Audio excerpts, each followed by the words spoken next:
नमस्कार, तुम्हा सर्वांचे स्वागत आहे धनसरी रेसिपीमध्ये. तर मी आज तुम्हाला व्हेज पुलावची रेसिपी तुमच्याबरोबर शेअर करणार आहे. तर खूप छान अशी लागते. तर नक्की पहा. अगदी कमी साहित्यामध्ये म्हटलं तरी आपण ह्या छान असा पुलाव भात करू शकतो. खाण्यासाठी एकदम चविष्ट असा लागतो. तर चला तर मग रेसिपीला सुरुवात करूया. तर इथे कुकरच्या भांड्यामध्ये मी 2 चमचे तूप घेतलेलं आहे. तुम्हाला जर तूप वापरायचं नसेल तर तेल घेऊ शकता. त्यामध्ये 2 लवंगा, थोडीशी दालचिनीचा तुकडा व 2 मिरे एवढेच खडे मसाले असले तरीही पुरून जातं.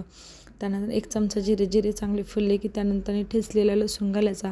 लसूण व जिरे चांगले छान असे फ्राय करून झाले की त्यानंतर यामध्ये एक उभा चिरलेला कांदा आहे तो घ्यायचा. तोही छान असा तळून घ्यायचा. त्यानंतर एक हिरवी मिरची अख्खी टाकलेली आहे, 2 ते 3 तमालपत्राची पाने व त्यानंतर इथे फ्लावर घेतलेला आहे. तोही आधीच पाण्यामध्ये थोडासा मी मीठ टाकून उकळून घेतलेला आहे.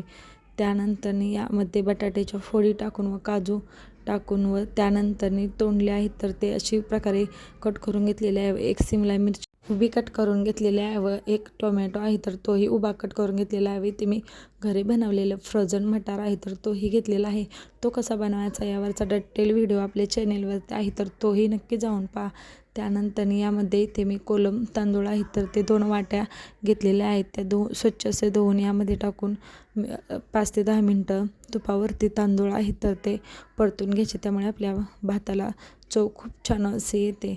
सर्व मिक्स झाल्यानंतर यामध्ये थोडीशी हिरवीगार अशी कोथिंबीर टाकलेली आहे व ज्या वाटणी तांदूळ घेतलेले आहे त्याच वाटीने इथे मी 2.5 वाटी पाणी घेत आहे व थोडंसं लिंबू पिळते म्हणजे आपला पुलाव आहे तर तो छान पांढरा शुभ्र असा होतो. चवीनुसार मीठ घालून मिक्स करून कुकरच्या 2 ते 3 शिट्ट्या करून घ्यायच्या. तयार झाला आपला व्हेज पुलाव. अगदी आचारी जसा बनवतो त्या पद्धतीची चव या पुलावला येते. तर नक्की करून पहा. खूप छान असा लागतो व रेसिपी कशी वाटली तेही मला नक्की कमेंट करून सांगा व चॅनेलवर जर नवीन असाल तर सबस्क्राईब करायला विसरू नका. चला तर मग भेटूया छान अशा एका नवीन रेसिपी व्हिडिओबरोबर. तोपर्यंत धन्यवाद.